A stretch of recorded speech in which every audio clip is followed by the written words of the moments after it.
Hey, this is Dave Wise. Welcome to my channel. We are here in North Carolina at Gemza. Is that how you pronounce it? Gemza, yeah, I'm Tony Gemza. Tony Gemza, Steve Gemza. And there's the boss. And the old man. And Mom's in the kitchen cooking. She's just great. She runs these shops, keeps all these guys in check. She's our hidden hero. She is a hidden hero. If you're ever up here and you're at lunchtime, you're going to get a nice lunch. So tell me a little bit about what you guys got going. I know we talked about the Bucks in a previous video, but it looks like, you know, right behind me, I see a paint booth. I see your shop is sectioned off. You have another facility down the road that's actually more of your fab shop. It is, yeah. We have two facilities. This location, we do the paint and body work and the final assembly. Our other shop is a fabrication machine shop. So what you see in the background is a 1969 Charger Daytona. The paint and body work is finished. It's going to go back together. We got a 70 446 pack CUDA in the background that Dave used to beat around in, actually. There's an Art Morrison chassis in the third bay there that's going to be going under a Hemi Roadrunner. Yeah, so let's walk over to the Art Morrison chassis. This is interesting. So you guys, not only do you work on the factory stock stuff, and I'd see you're rebuilding some of my old beaters. I see you've got your dash up here. You've got an Art Morrison chassis that's being delivered.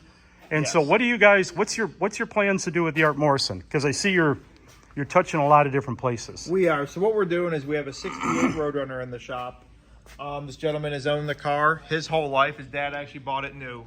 Some of the Mopar guys out there are going to get mad, but it's an original Hemi car. But they're going to have to get over it because it's actually going to be going on a Art Morrison chassis, so the gentleman can have a lot of fun with it. He wants basically for the car to look pro street. He already has a 572-inch all aluminum Hemi built for it that made 1,300 horsepower, and the car is next in line to get started on the build of the vehicle. It's going to be a one-of-a-kind custom. So what do you guys, from a Mopar perspective, you know, like about the Art Morrison chassis over, I won't say any other names, but why did you select the Art Morrison chassis? I like them. They put a lot of engineering time into their product. They've developed a very nice product. They do use modern suspension components, so like if a ball joint wears out or a spindle wears out, we can actually go to the parts store to purchase that. But just in general, they're great folks to work with, and they have a great product. So this one, I noticed it has a, looks like a Ford 9-inch, is that? It's a Ford 9-inch housing that they use, yeah, and they do that just because of the ease of fabrication. Okay. To be able to weld your upper and lower 4-link bars to it. And, you know, you can, it's like an 8 3/4 Chrysler. You can change out the center section relatively easy. So if a guy wanted a different gear ratio, you could do that pretty quick. Oh, interesting. So when will you start that project? And it's at this Roadrunner right here? So that one's probably going to get started in a couple months. We're going to put it on our chassis table. It came back from the Media Blaster. We've got it in some epoxy primer, and we'll start cutting it apart and fitting in the new chassis. So in their defense, for people that think it's sacrilegious to, you know, do this to a Roadrunner, you know, we have to look at where it's coming from.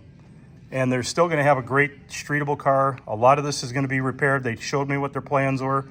It's going to look perfect. If you see all the other work they do, I see no difference with this. This is a good vehicle to start with. This is I can just tell by looking at it, it's a Lynch Road car. There's the two dimples. That is for the body shop.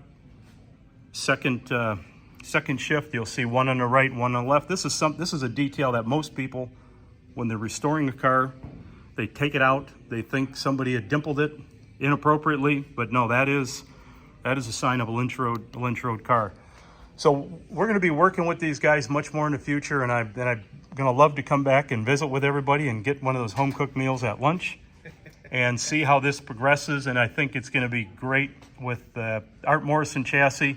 These guys are true professionals, and this one I'm looking forward to. This one we're just going to tease you with. We've got a black Challenger here. We're not going to talk much about it now, but I went through and I scored that vehicle.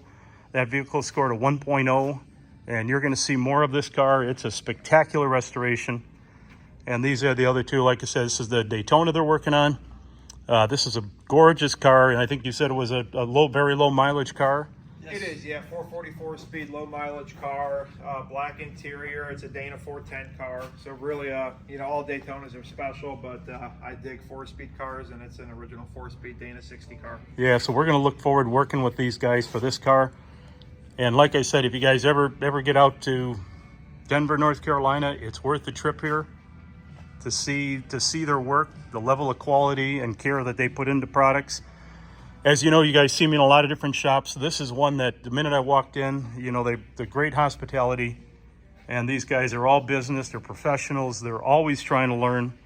And, you know, if I was to get a car restored, this is the place that, you know, would certainly be high consideration if I can get in. The problem is, when you do good work like this, they are backed up for years, but they're always expanding and trying to find better ways to improve their process. So hats off to them, and I think you're going to see a lot more of these guys in the future. Guys, thank you very much for your time. Thank you for being Dave. And- Thank you very much for. And we'll see you next time around.